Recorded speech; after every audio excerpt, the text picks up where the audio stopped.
weekly podcast, brought to you by Ahmed Khalid and Ahmed Hamamsy from Middle East. Our global S&OP community podcast mission is to build a global community from supply chain, marketing, trade marketing, sales and finance all over the world, where everyone's voice could be heard and listened. Every week, we host a new episode with great thought leader in the S&OP industry.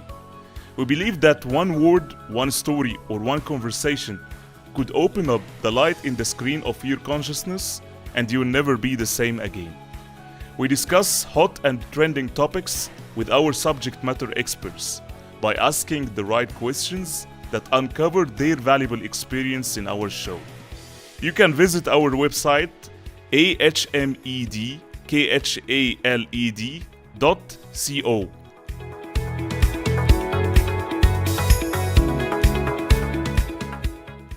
Stay tuned every week with our global S&OP community podcast.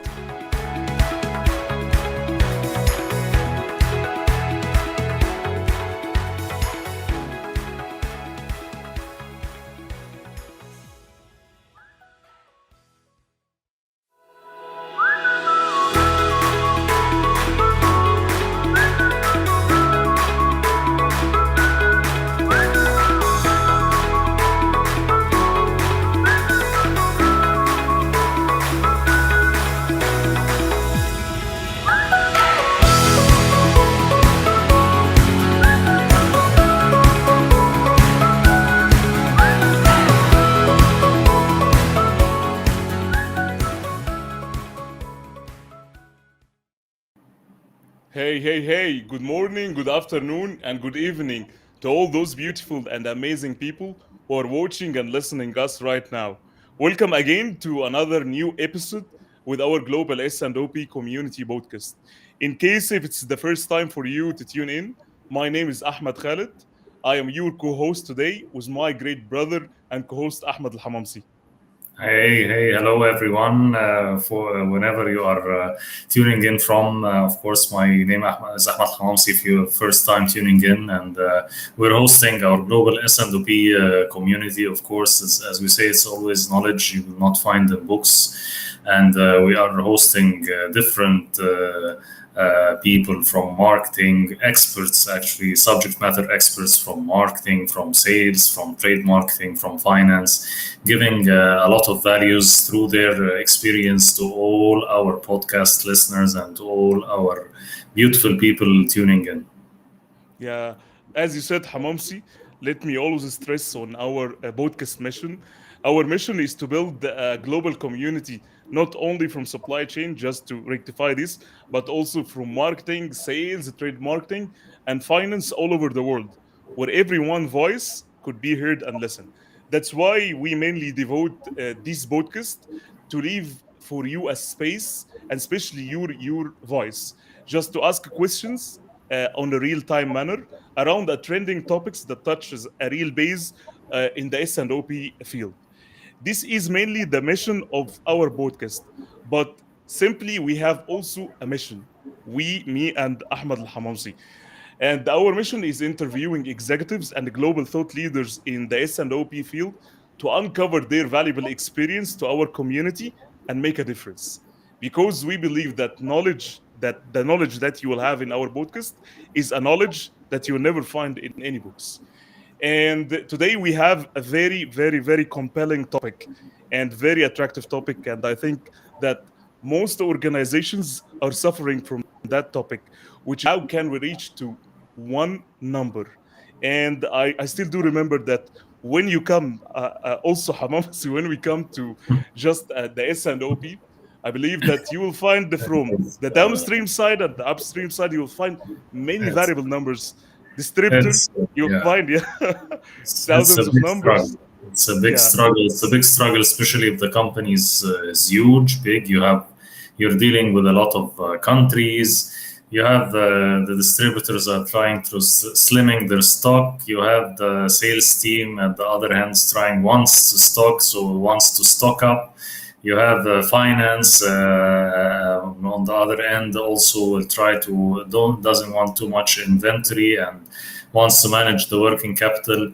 And it really, you will find a lot of struggle and of course between the commercial team, between the supply team, how to work on the constraints. And it's a big struggle to actually to get to one number. Needs a lot of effort, and I think we have the subject matter expert to talk to us about it, who really I think worked a lot about it, and not only studied about it, but worked and gave people more than consultants. Give people, like we can say, give people the magic formula to reach the one number.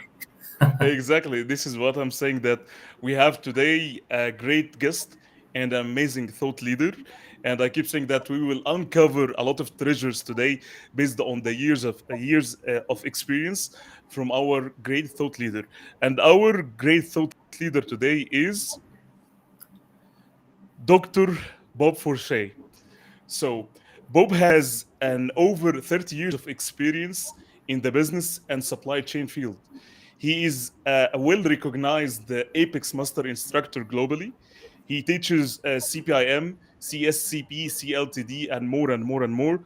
Uh, he is not only just a well recognized as a trainer, but also I believe that he is a business consultant who is well recognized globally and especially in the Middle East. He is also a keynote speaker and supply chain architect. May I ask you, please, and just before even we have these greetings, I do remember one of his amazing quotes. He just wrote on his amazing LinkedIn. He has a great say, which is 62% from the CEOs felt that they aligned their strategy. But when it comes to reality, only 17% from their managers agreed on it. And this would be the core of our discussion today. So, may I ask you, please, before just introducing Bob Forshay, let's have some applause for him.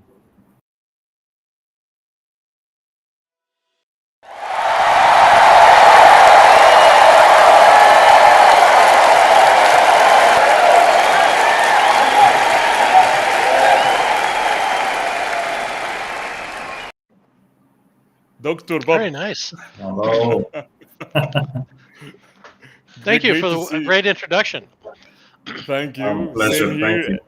And as we said that today we will have a knowledge that we will not find in books because of the lovely experience and extensive experience that you have either in business and supply chain. So welcome to the show, Dr. Bob.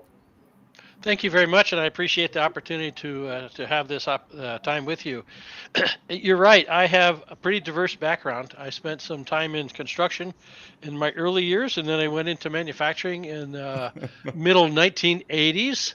Wow. And in that opportunity, I would started to do teaching, and that's where I realized that there was a lot of opportunity around this concept of sales and operations planning.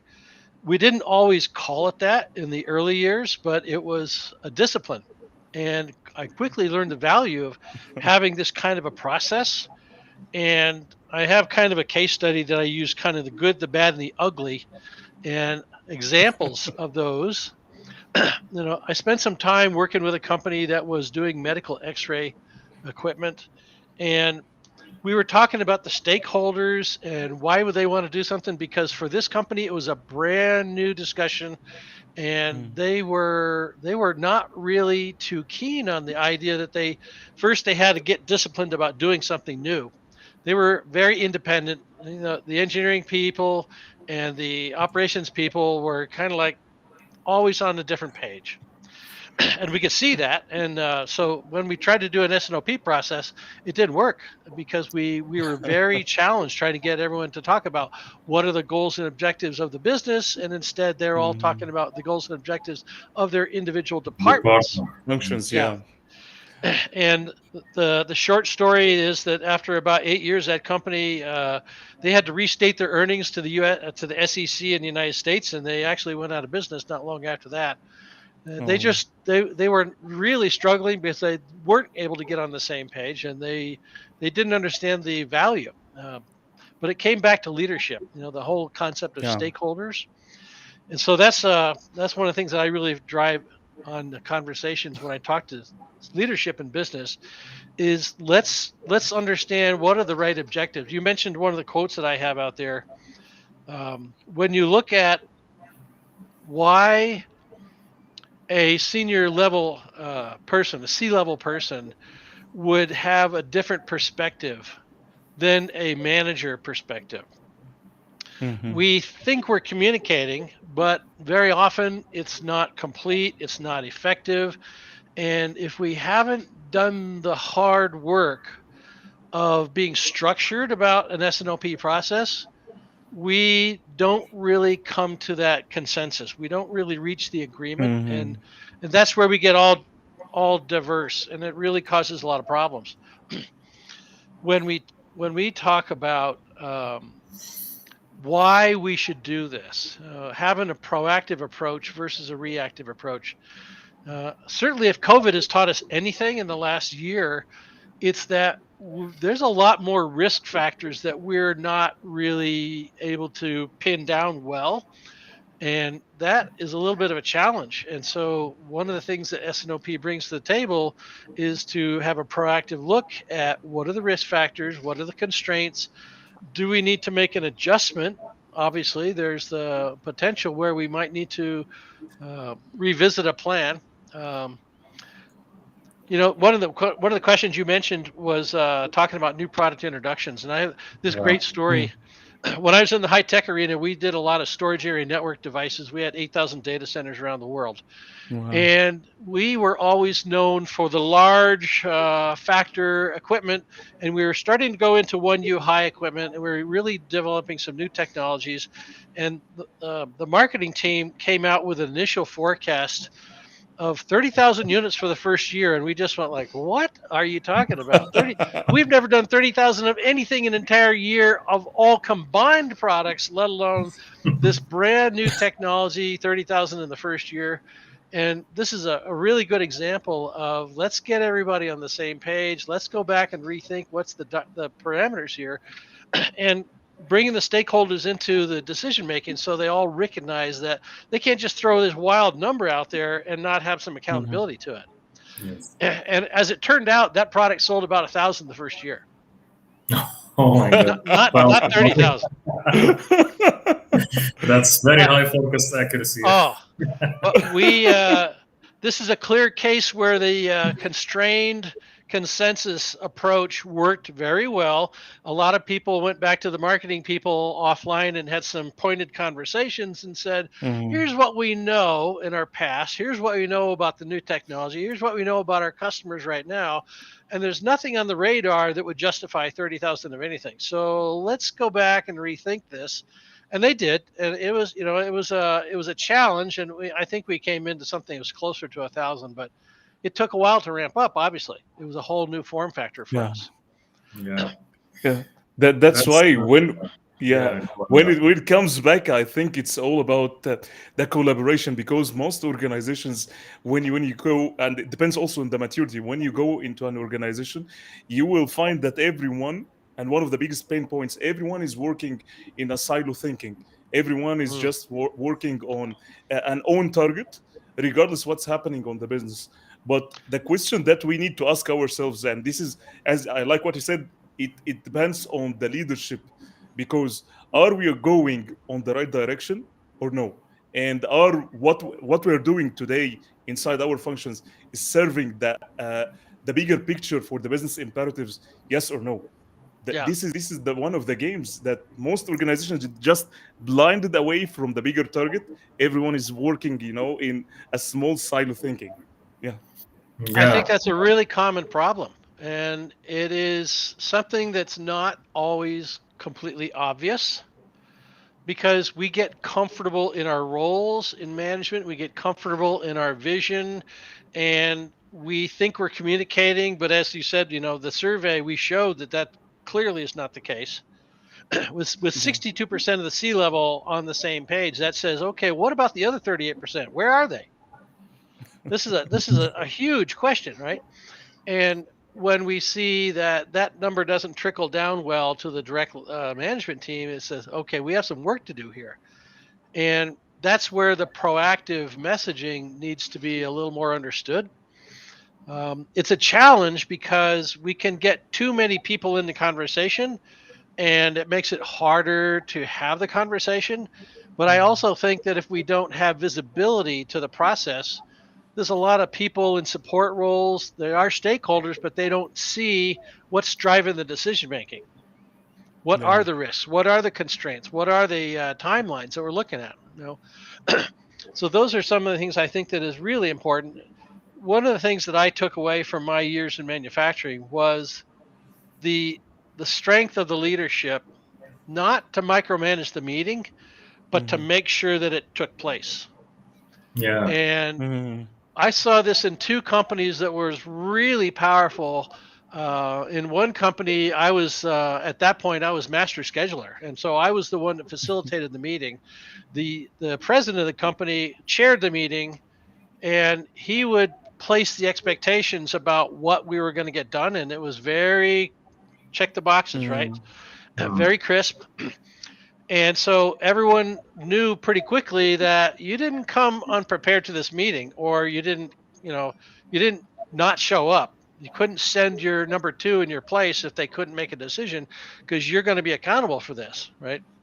And he made it very, very clear early on that we needed to be proactive. We were going to come away with one plan of record, and we were going to focus on measuring that performance as an organization, Mhm. not as silos.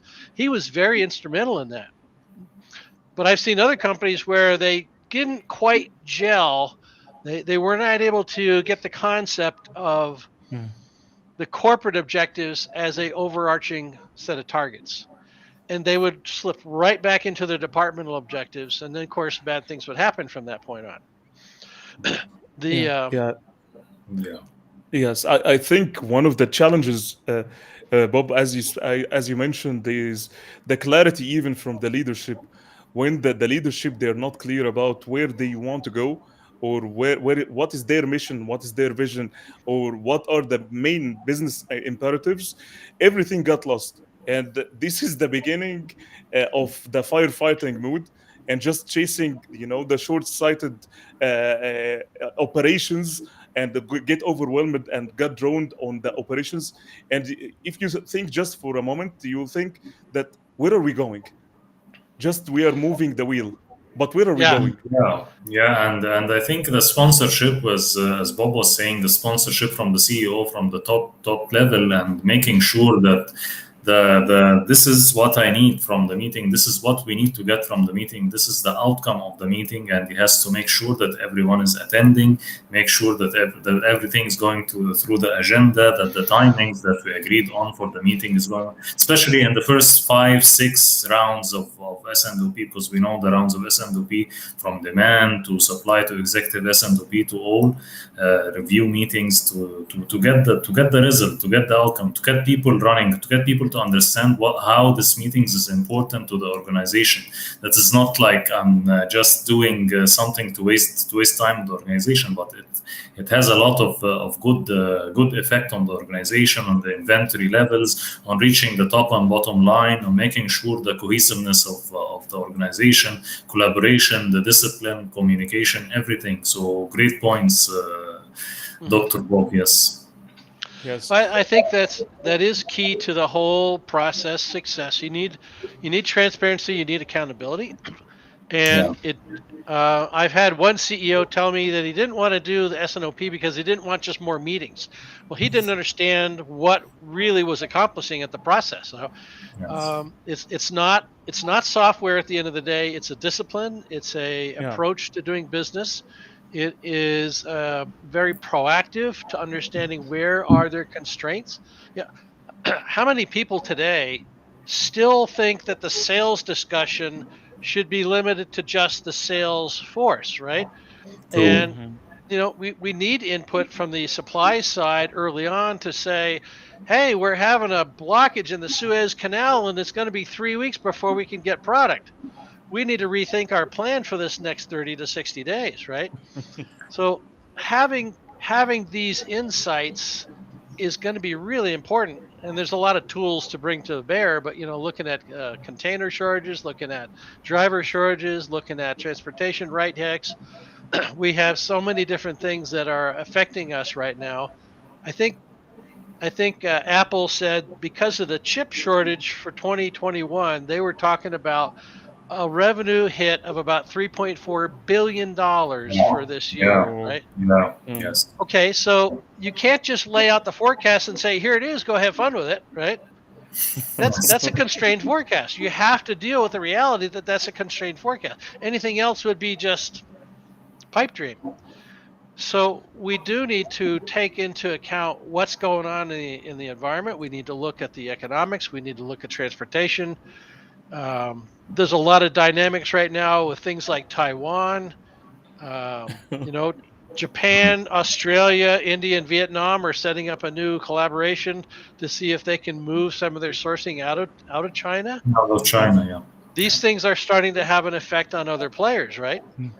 And so when we are approaching the S&OP process, we need to think about this consensus plan right from the beginning and identify the risks. And I think that this is one area that maybe in the past we probably didn't go quite far enough in terms of risk issues. And there's some things that you're never going to, people ask me, how would I prevent the next COVID? You won't predict the next COVID. What you will do is be prepared so that we can build resiliency as opposed to just reaction. And so this is the conversation in the S&OP environment, is how do we build resiliency based on what we know today, what we think we know about tomorrow, in the next 90 days, and the next 12 months. I think that's absolutely critical. Is it going to be perfect? No, but that's the foresight of looking forward and looking at the risk analysis. We might have 2 or 3 recommendations in the S&OP that we take to the executive meeting at the end of the month. And we say, here's our confidence level about plan A, but we're not very confident because we know we have this supply risk. And we can go with plan B, and that's a little bit less revenue, but our confidence may be 95% or 98%. So there's a discussion to have now. Which one are we more comfortable with as an organization? And it's having this proactively now allows us to get on the same page. So the outcome is single plan of record, one number, one set of numbers here at the end of the day. I think that is really a challenge because it is a conversation. I think it is sometimes learning about the personalities in the room. Sometimes it's learning about the capabilities of the business. Sometimes it's looking deeper. I know an S&OP process from years ago where the sales arm was concerned that the factory was shipping product late, and they didn't have data. They just had this feeling that, hey, they're not shipping everything because we got customers complaining, right? So we asked them, where's the data? And they said, Corridor well, talks. No yeah. data. What we found out when we went back and looked at the sales process, it turns out that in Europe, this was in Europe, there was a whole segment of the sales company where they didn't have enough sales engineers, and it was taking them 4 to 5 weeks to get a sales order through the order entry and validation process. And so it wasn't that the forecast wasn't being realized; it was always delayed by about a month, 4 to 5 weeks. So the sales numbers were coming, but they were slower than we would expect, right? But when they initially talked about that, they said, well, there must be something wrong with manufacturing. They're not shipping everything we think was in the sales force. And so we went back and we hired some more sales engineers and we solved the problem. And 6 months later, it was just like that, right? Yeah. So thank you, Bob, for this amazing insight. Just coming back to our audience, let's send some greetings for sure. We have our friend Sharmila just Hi, sending Sharmila. greetings. Thank you for tuning in. Our friend Tonde, greetings from Nigeria. Thank you for tuning Thank in. you for joining us. Yes, great to see you. Our friend Olga, good afternoon Hi, from Olga. Ecuador. Thank you, Olga, for tuning in. Our friend Nelson, good evening from India. Thank you so much for Hello. tuning in as well, brother. Our friend Muhammad Hefni, good luck. Hello. Thank you so much for tuning in, Muhammad. Our friend Tariq Elhami, all the best. Thank you for tuning in, Thank you, Tariq. Tariq. Mahmoud Bari, our great friend. From Greetings from Riyadh. Riyadh, all the best. Thank you so Hi, much. Mahmoud. And our friend Islam is from Egypt. Great event. Thank you so much for tuning in, Thank you, Islam. Islam. Thank you. Thank you. Our friend Ahmad Ali, hello. Great Hello, Ahmed. event. Ahmad from Egypt. Thank you so much for tuning in. We have lovely friends here. Legia, greetings from Costa Costa Rica. Rica. Thank you. Thank you, Thank Rigi, you for so joining much us. for tuning in as well. Shirihan from Egypt, thank you so much for Hello, tuning in, Shirin. Hello. Shirihan. So, Dr. Bob, just a question. I think based on your years and years of experience, if you have now like a company, regardless the size of the company, and they want to implement the S&OP, how you will be able to take them to through or how you will be able to convince them about having one number and how you collaborate all the functions all together.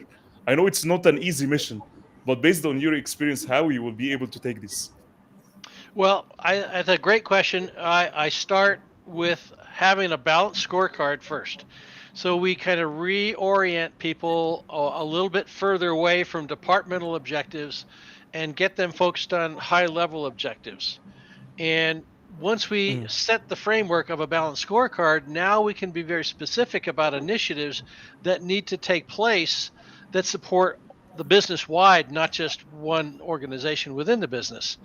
Yeah. When we have an S&OP process that is clearly articulated and is you've got it's like having a trading journal. If you're on the stock market, you keep a journal of what was in the meeting, what was discussed, what were the points that we need to focus on for the next 30, 60, 90 days, and we have a way to look back on our decision process. So I think that's really important. We learn from that, right?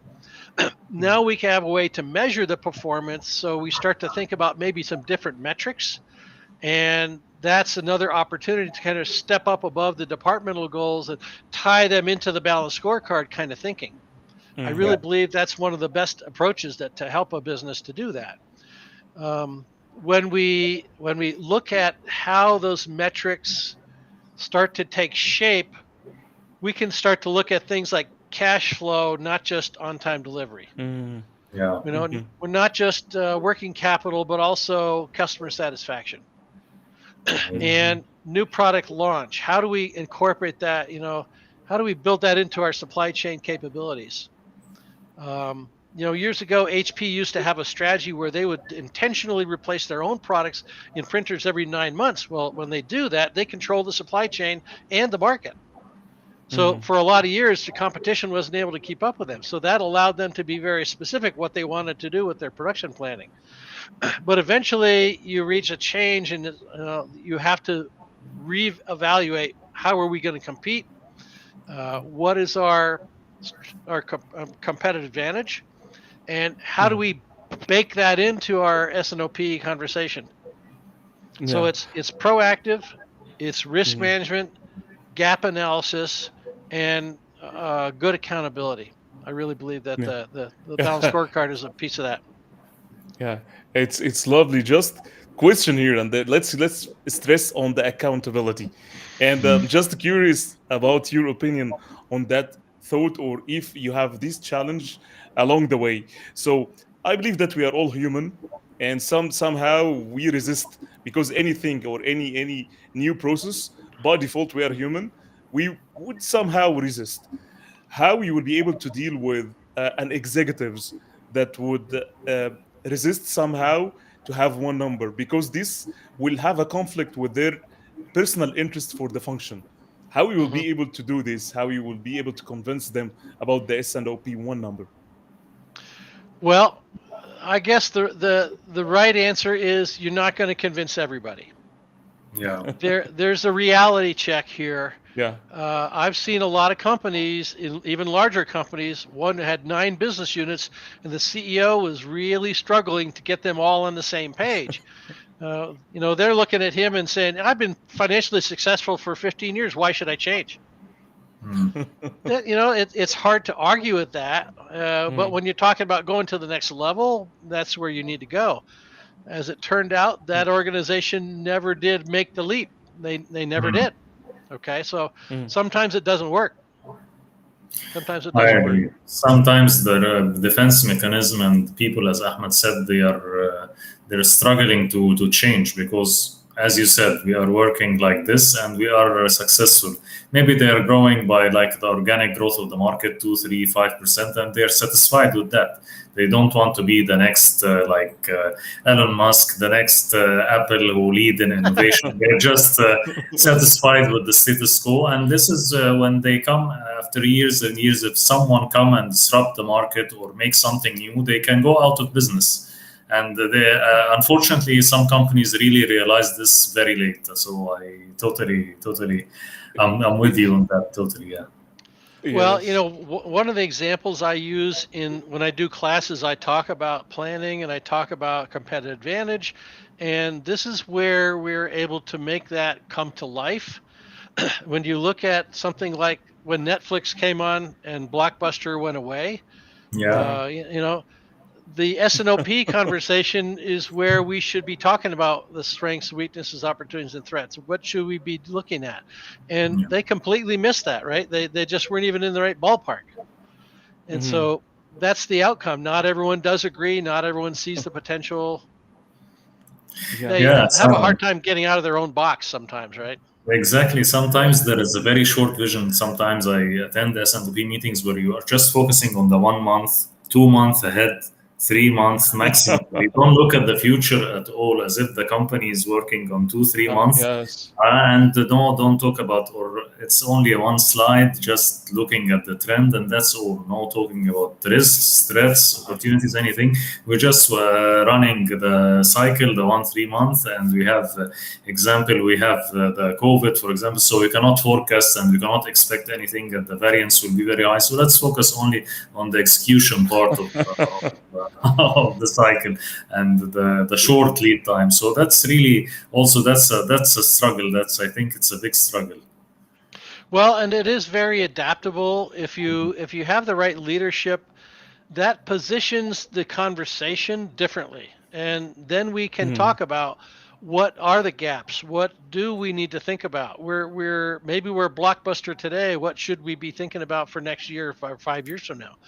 And when we talk about what's going on in e-commerce, and we look at things like return rates, and we look at how the whole e-commerce is continuing to grow, our supply chains have to make some adjustments to deal with that. And if we're not thinking about those proactively, it will be reactive, right? And reactive is never fun. Yeah, exactly. Thank you, Bob. I think let's come back to our audience. We have our friend Shiryan. She sent greetings from Egypt. Hi, Shiryan. Thank you, Shiryan. Our friend Raymond, good day and good evening from UK. Thank you so much for tuning in.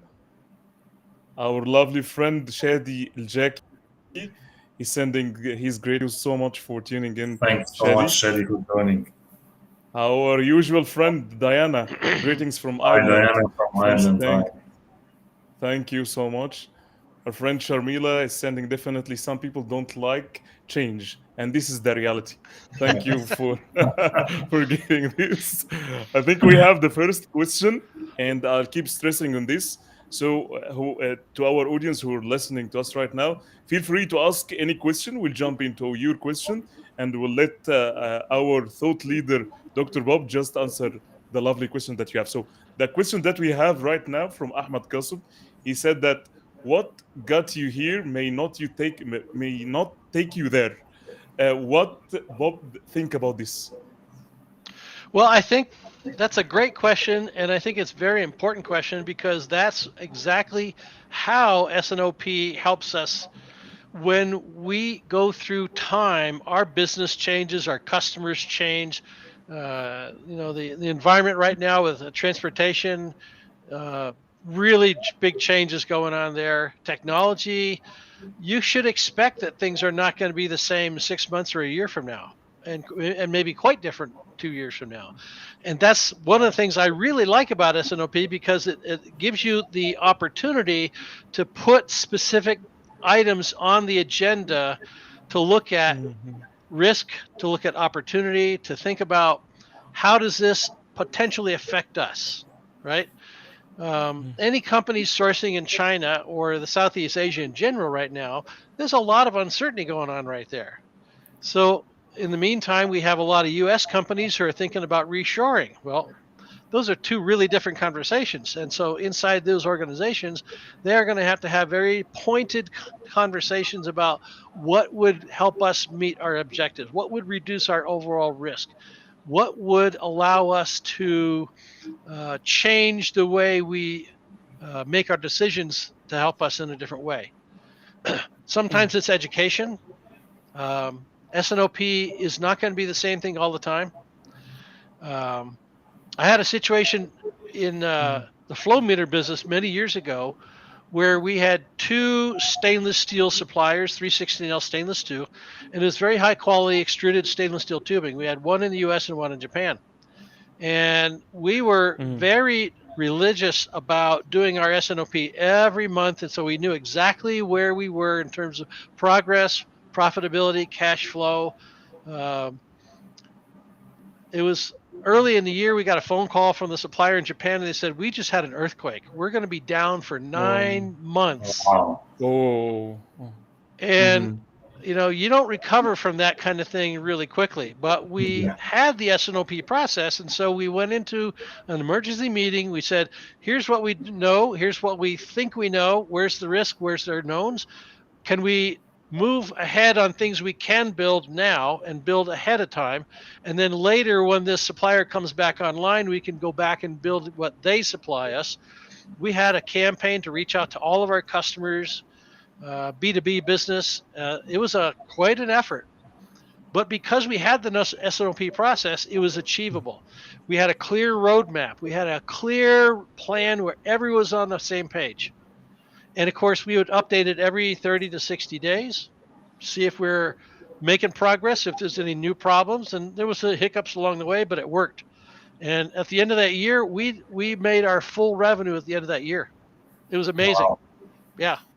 That was a great challenge. It's very good, of course, that you managed It was a little painful, but it was not reactionary. It was we all these pieces of information were already known to us in terms of suppliers and volumes, and so we could make some pretty pointed decisions right away, and it worked.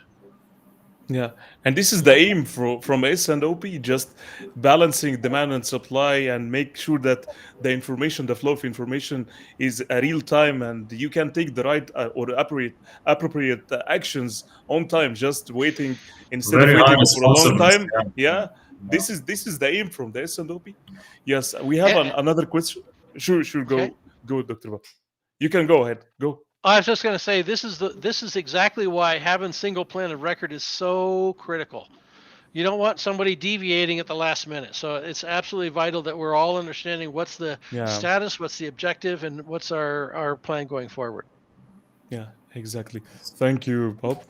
We have our friend Raymond. He's saying that another great session with the ongoing impact. Thank you so much. With the ongoing impact to the global supply chain, can S&OP still manage just in case in parallel with just in time? Yeah, this is an interesting question because it's as much about the supply capability as it is the planning. And I would say you'd have to look at different supply chains independently. There's going to be some that is more just in case because there are more unknowns, and that's part of the risk analysis. And at the end of the day, I think some of those are not always comfortable decisions, but we take a decision based on what we know today. It might change in 30 days, and we can make an adjustment.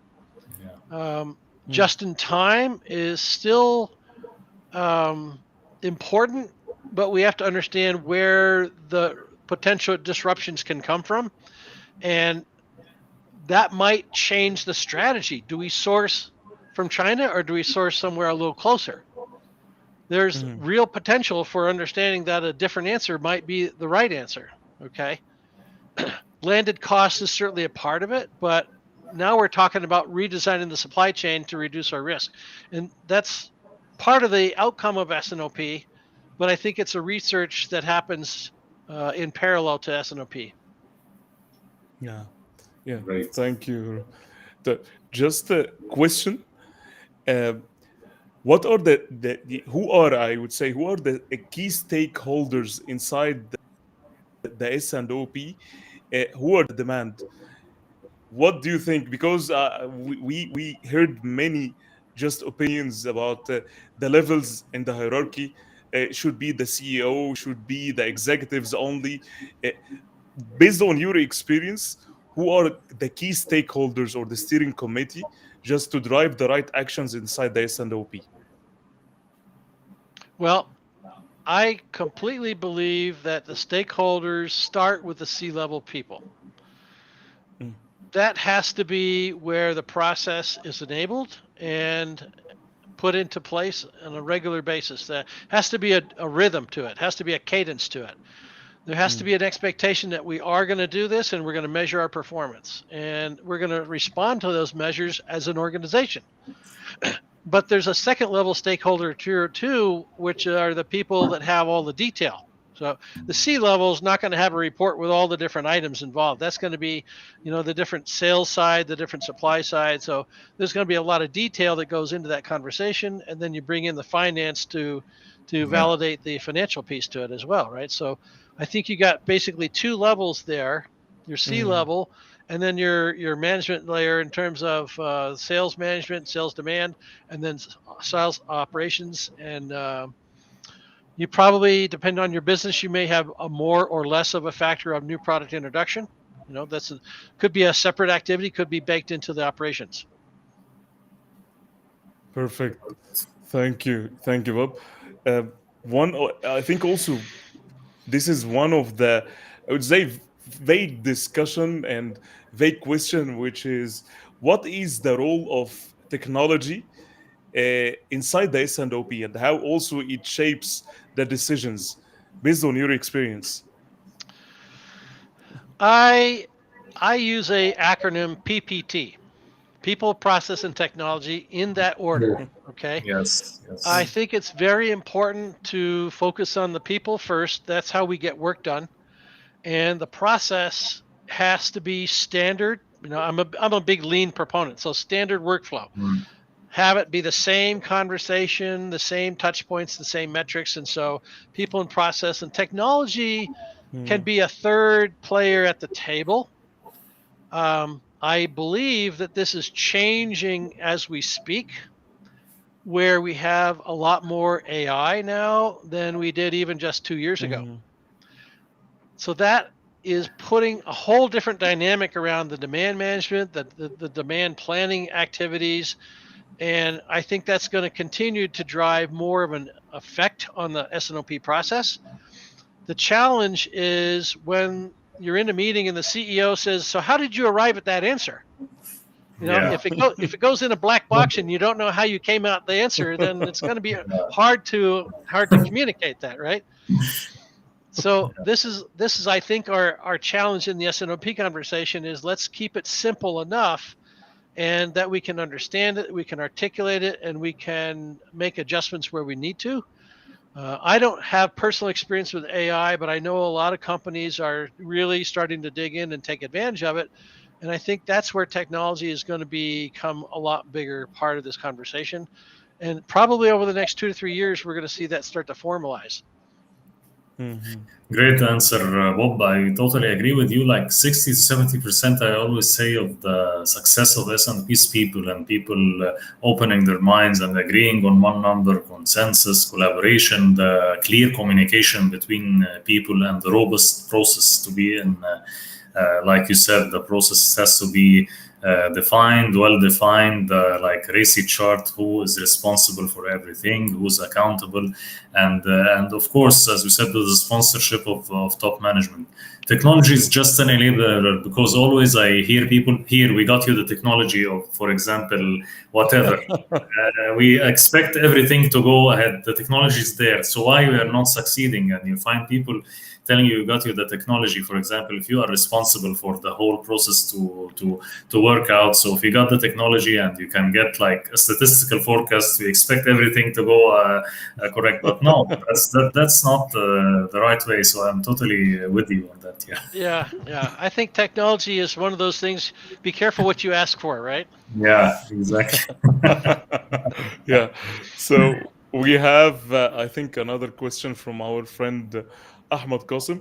He is asking, managing our working capital versus the current challenges in supply chain and disturbance worldwide. So, what is your opinion about that, Bob?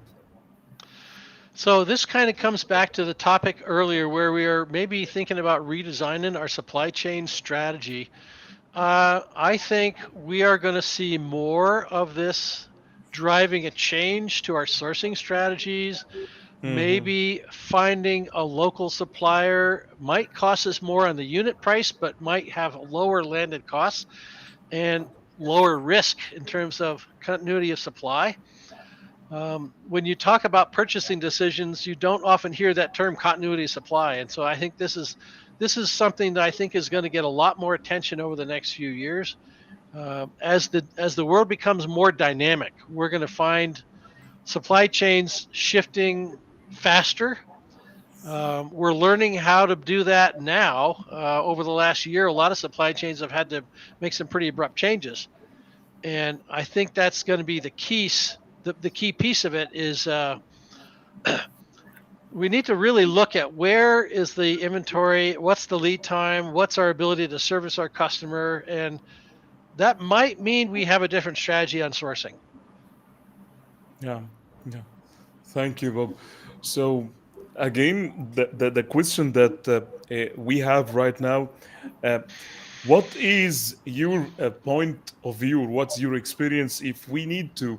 Because I think this is a struggle also from a companies, especially inside the S&OP, the agility of supply chain. I think when we speak about the time to market or even to volume, it takes longer time to have like a new product introduction from an idea phase to a deployment phase.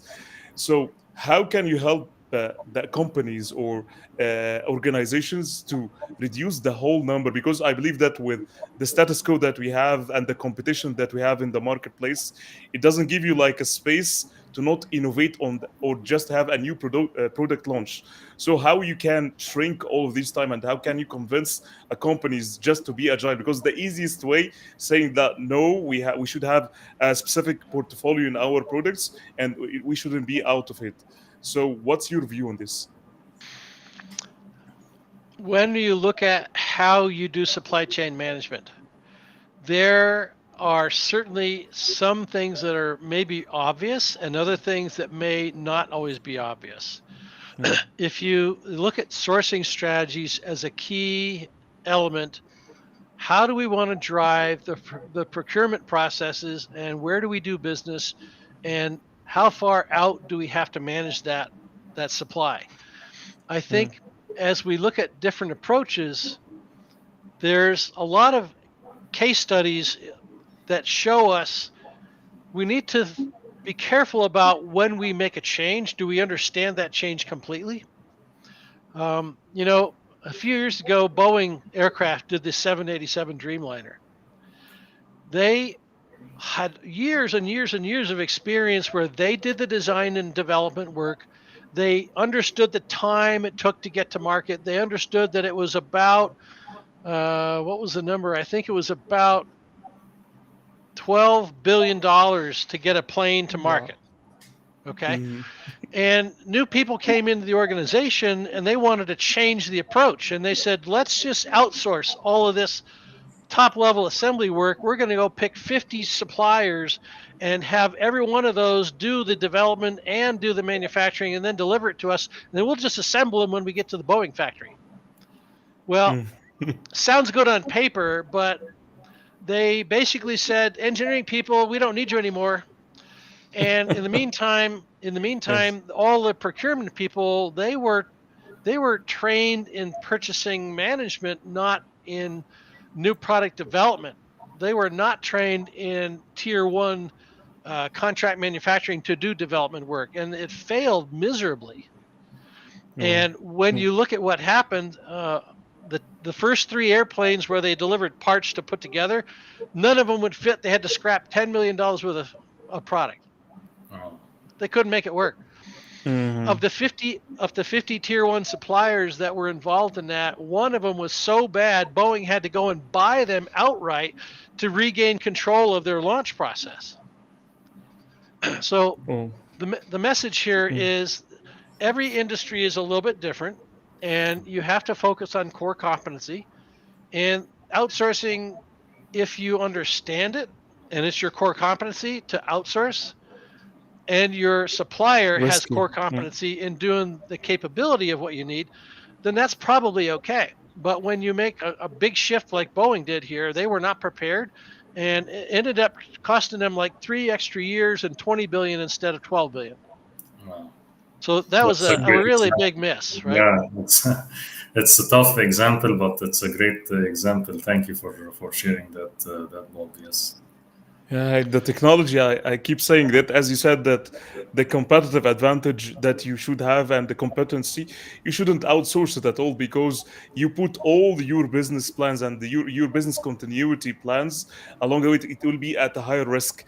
And this is the game. If you keep it, it could be leaked, it could be stolen, it could be under total risk. That's why keeping all of this, it will drive the company to their just the sustainability even in the marketplace. Mr. Bob, again, I would like to thank you for your lovely insights and Yeah. the amazing values. I think that you have thousands of stories, and we need to hear for your stories and your experience. And we hope that we could have another episode.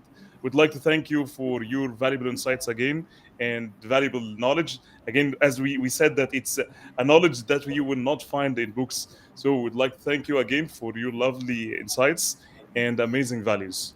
Thank you so I much. appreciate the opportunity. Thank you for this time, and hopefully your listeners are all going to be able to have a little value takeaway that they can put to use. Thank you. I think Thank so. you so Yeah. much. Thank you for all the audience and all the people who joined us today. Yeah. Thank you, Thank sir. you, guys. Excellent. Hopefully that we can have another episode. Thank you again. Okay. Have a great night. Looking forward to it. Thank you. Thank you. Take care. Thank you. Bye-bye. Thank you. Thank you. Bye-bye. Bye-bye.